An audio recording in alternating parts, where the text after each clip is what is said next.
It is a full moon. It's a full moon. It's a full moon. I am full. I love every phase of the moon because I am every phase of the moon. I have a phase of the moon tattoo on my wrist. I saw it in a dream, and then I immediately woke up and I was like, oh yeah, I have to get it. I have to get it. If I have it in a dream, that means it's meant to be. And ultimately, for me, the moon, yes, I think a very general mainstream, like,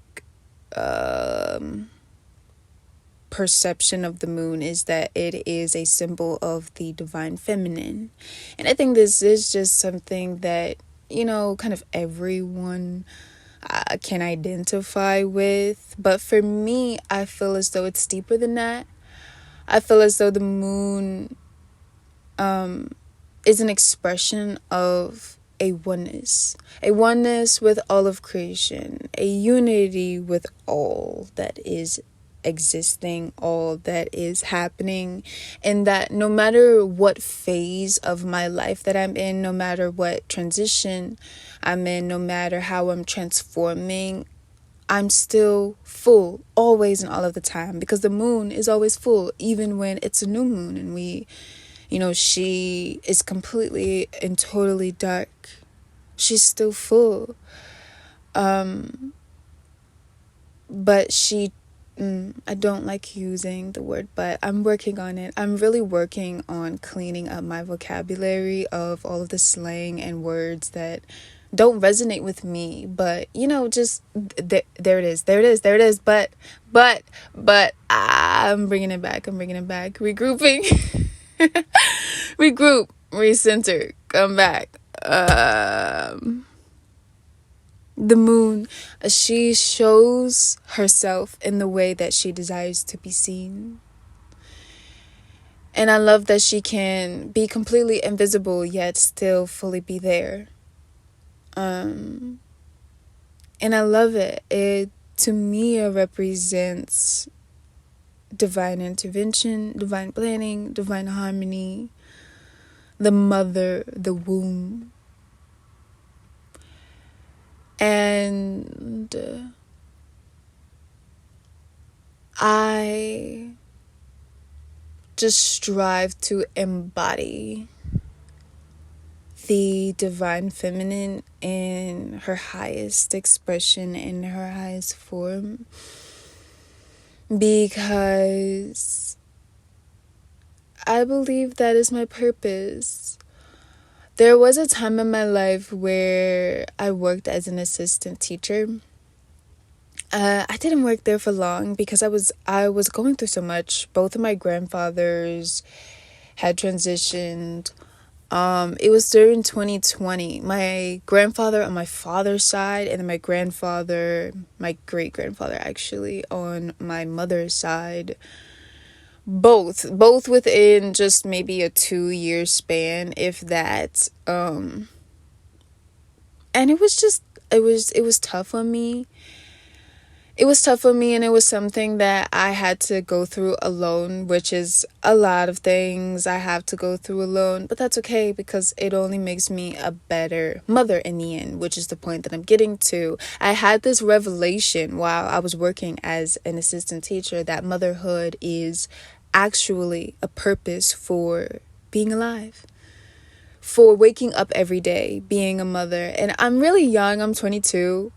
So I'm actually impressed with myself that this is something that I've come to realize at such a young age, and it's something that has actually saved me from really, really dark thoughts and just overall self-destructive tendencies, behaviors, patterns of thought, just the reminder that, hey, even though I may not be experiencing motherhood in a physical sense, it is still a part of my purpose and my way of life. And that I find I have to consciously tap into my maternal abilities throughout my day, even when I'm just having a conversation with a regular person. They could be 60 years older than me or 10 years younger than me. It doesn't matter. In every interaction that I have with life and death, I have to incorporate this purpose, this sense of purpose in everything that I do, because I am a representation of a mother. And at some point in my life, I'm going to be a physical, I'm going to physically have children and give birth to a child one day, even if it is just by way of adoption. It doesn't even matter. It's just, I think that people go their entire life believing that it's purposeless. And I just feel blessed and I feel grateful to have discovered a purpose that actually maintains my sanity and keeps me grounded in those moments where I'm just like, what is this? What is happening? What is this all for? And then I remember, I am mother. In my core, it is my purpose. And so that time of my life where I was an assistant teacher, it just made me so happy. I was so happy. I was the happiest that I've ever been. I have found my calling.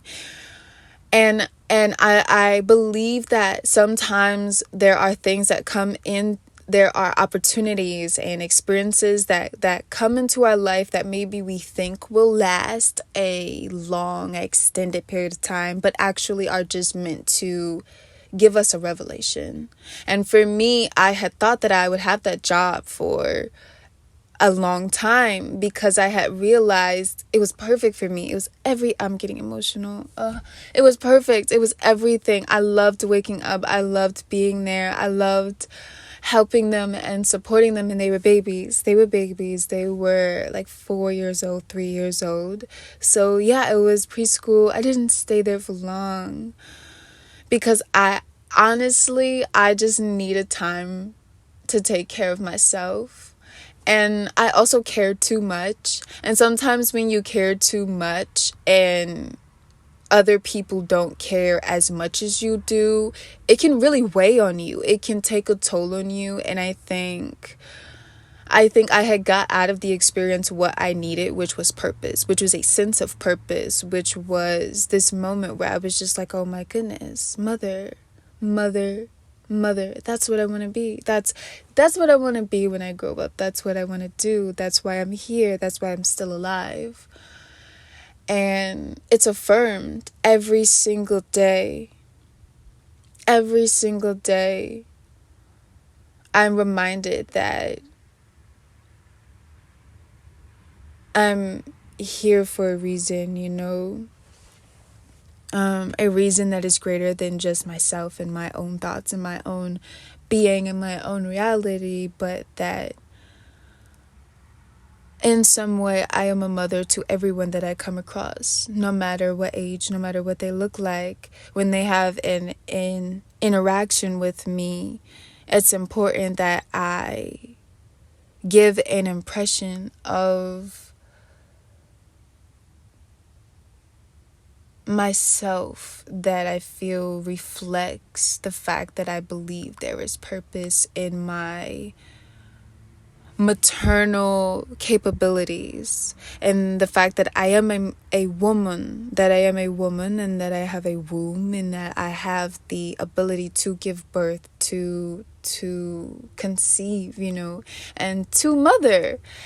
And I take it really, really seriously, actually. I don't speak really about it with anyone because I think purpose is so precious. Though I love being so candid and so open and so raw and so honest when I'm doing these little recordings, because it makes me so free. I feel free when I just speak about it. I was going through so much at that time in my life when I was working at that job. I had reached such a low point. Such a low point, and I was actually suicidal, like in a way that wasn't a joke. It wasn't a joke. It wasn't it wasn't something to play with. It was actually very, very dangerous, my thoughts at that time, because they were heavy enough to move me. They were heavy enough for me to contemplate actually taking action on the things that I was thinking. And what it was, oh my goodness, actually, let's take the time to go back. What was it? You know,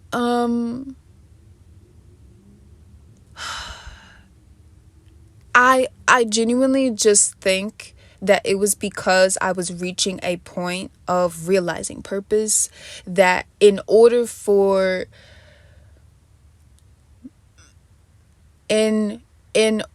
my sense of purpose to be heightened and to really have a profound psychological, emotional, spiritual impact on me, I would have had to experience the complete and total opposite, which is purposelessness